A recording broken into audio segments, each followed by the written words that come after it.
The morning was calm until the moment I lifted my garage door. Sunlight spilled over my pride and joy. A cherry-red 1969 Camaro SS I'd spent years restoring.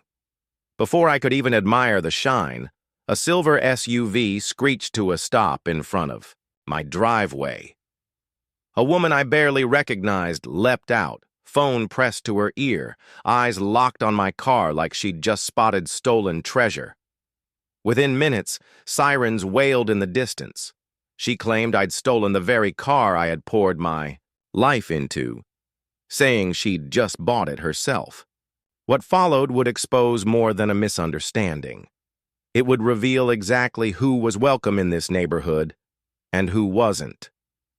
6 months earlier, I moved into this quiet suburban neighborhood, rows of perfect lawns, identical mailboxes, and an HOA that seemed obsessed with appearances. I followed every rule: grass cut to regulation height, trash bins stored out of sight, no overnight street parking. My garage held my greatest treasure, a Camaro my father and I had restored together before he passed. It wasn't just a car. It was a rolling piece of my family history. Every polished curve reminded me of late nights in the driveway, the smell of motor oil, the sound of his laughter. I'd noticed her before, Karen, usually standing at her window when I worked on the car. Her stares were sharp, not curious. In neighborhoods like this, I'd seen that look before. It wasn't admiration, it was suspicion. Still, I kept my head down. I wanted no trouble, especially here. But sometimes trouble doesn't wait for an invitation. On that Saturday morning, I was prepping for a local car show. I had just finished the final polish, the car gleaming like it belonged in a magazine. I hit the garage opener, ready to take my masterpiece for a spin. I didn't know that single action would bring the police, the HOA, and half my neighbors into my driveway before noon. The garage door lifted, and almost immediately, the silver SUV slammed on its brakes in front of my house. Karen jumped out, already mid-conversation with whoever was on the other end of her call. I caught the words "stolen" and "my car" echoing down the street. At first, I thought it was some bizarre misunderstanding. Then her voice rose, projecting accusations for all the neighbors to hear. She pointed at my Camaro like she was identifying evidence at a crime scene. "Just bought it yesterday," she claimed to someone on the phone. Porch doors began opening. Neighbors emerged, coffee mugs in hand, curiosity pulling them to watch. This wasn't just a confrontation. It was a public trial. Karen's story shifted as she spoke.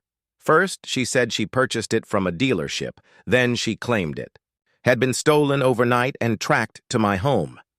She described details that matched perfectly, not because she owned it, but because she could see them right in front of her.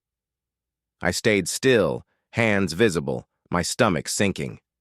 The sound of approaching sirens made my pulse quicken. I'd been here before. Different places, different accusations, but always the same pattern. Someone decides you don't belong, and suddenly your word weighs less than theirs. 2 police cruisers pulled up, lights flashing. One officer approached me while the other went straight to Karen.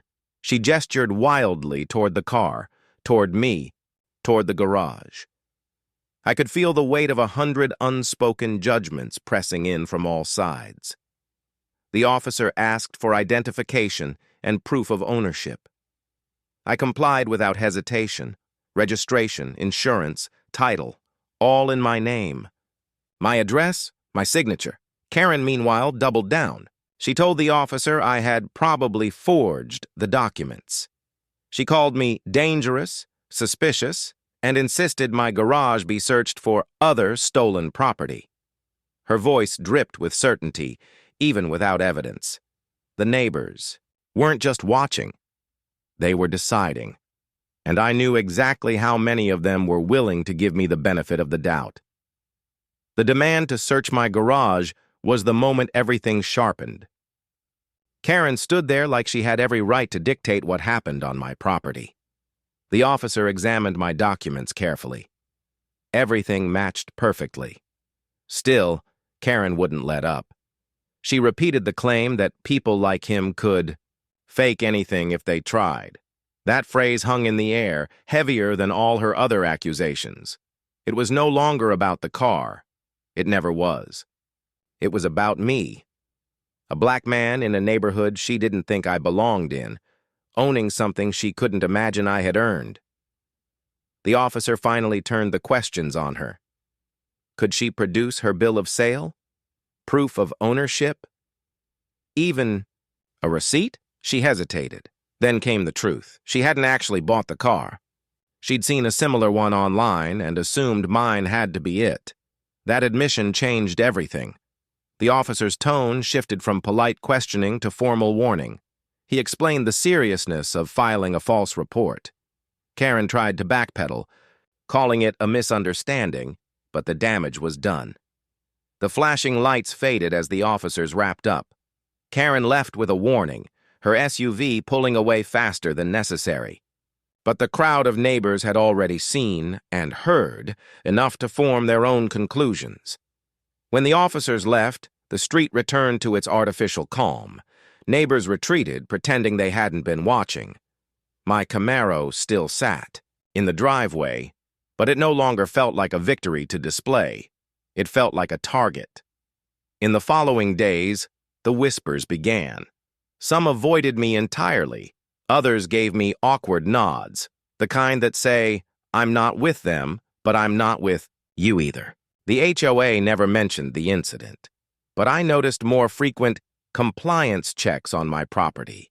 The car still leaves the garage on weekends, but now my phone records from the moment I open the door until I return. Because here, evidence isn't just protection, it's survival. What happened that morning was more than one woman's false accusation. It was a reminder that no matter how perfect your lawn, how clean your record, or how hard you work, there are people ready to strip away your dignity with a single phone call. The Camaro will always be a part of my father's legacy. But that day, it became something else too, a symbol of how quickly pride can turn into suspicion, and how, for some of us, the burden of proof never ends.